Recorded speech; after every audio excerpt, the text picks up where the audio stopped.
कार्तिक पूरी तरह से टूट चुका था। हवस की आग ने उसे जला दिया था। अब उसकी ज़िंदगी के अगले कई साल जेल की सलाखों के पीछे गुजरेंगे। हवस की इस आग में उसके सपने, माँ बाप के अरमान सब भस्म हो गए। उसका दिल बार बार बस यही सोचता कि काश वह अपने मन को हवस के दलदल में ना फंसने देता और अपनी पढ़ाई लिखाई पर ध्यान देता। 6 महीने पहले की ही तो बात है। कल्पना गुमला से रांची आई थी। कार्तिक की उससे कॉलेज में जान पहचान हुई थी, जो धीरे धीरे दोस्ती में बदल गई थी। कार्तिक कल्पना के साथ साथ कभी फिल्म देखने जाता तो कभी पार्क में घूमने। कल्पना हर बात में, हर काम में उसका साथ देती थी। गांव से आई कल्पना भोली भाली लड़की थी। कार्तिक उसकी हर इच्छा पूरी करता था।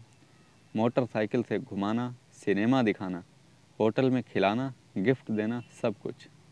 पर उसके मन में कभी भी कल्पना के प्रति प्यार नहीं था। वह तो उसके गदराए बदन का मजा लेना चाहता था। पर शायद कल्पना इसे प्यार समझने लगी थी। जब कार्तिक को लगा कि कल्पना उसके प्रेम जाल में फंस चुकी है, तो उसने धीरे धीरे अपने पर फैलाने शुरू किए। पहले हाथों से छूना, फिर चूमना, गले लगाना और धीरे धीरे सब कुछ। यहाँ तक कि पार्क के कोने में उसने कल्पना के साथ हर तरह का शारीरिक सुख भोग लिया था। इसी तरह कभी सिनेमा घर में तो कभी किसी होटल में वह अपनी ख्वाहिश को पूरा करता रहता था। कार्तिक कल्पना के शरीर के बदले उस पर खर्च करता था और उसकी नज़र में हिसाब बराबर हो रहा था। पर कल्पना की बात अलग थी। वह कार्तिक को अपना प्रेमी मानती थी और उससे शादी करना चाहती थी। एक बार कल्पना को महसूस हुआ कि कार्तिक के साथ जिस्मानी रिश्ता बनाने से वह पेट से हो गई है। उसने उसे बताया था, कार्तिक, मैं तुम्हारे बच्चे की माँ बनने वाली हूँ। यह सुनकर कार्तिक चौंका था, पर जल्दी ही सहज होकर उसने कहा था, अभी हम दोनों को पढ़ाई पूरी करनी है। किसी लेडी डॉक्टर से मिलकर इस समस्या से छुटकारा पा लेते हैं। मुझे कोई ऐतराज़ नहीं, पर आगे चलकर हमें शादी करनी ही है, तो अगर हम अभी शादी कर बच्चे को आने दें तो इसमें क्या हर्ज है। कल्पना ने प्रस्ताव रखा था। शादी? कार्तिक चौंका, पर यह सोचकर कि कहीं कल्पना का शरीर दोबारा ना मिले, इसलिए बोला था, अभी पढ़ाई, फिर कैरियर, उसके बाद शादी। कल्पना ने इसे शादी की रजामंदी मानकर लेडी डॉक्टर से मिलकर बच्चा गिरवा दिया था। कार्तिक और कल्पना पहले की तरह मज़े से रहने लगे थे। पर अब कार्तिक सावधान था। बच्चा ना ठहरे, इसके लिए वह उपाय कर लेता था।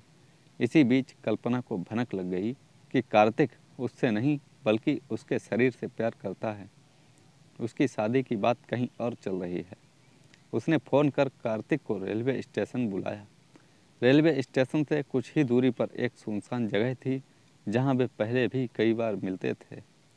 कार्तिक ने वहां झाड़ियों के पीछे उसके साथ जिस्मानी रिश्ते भी बनाए थे।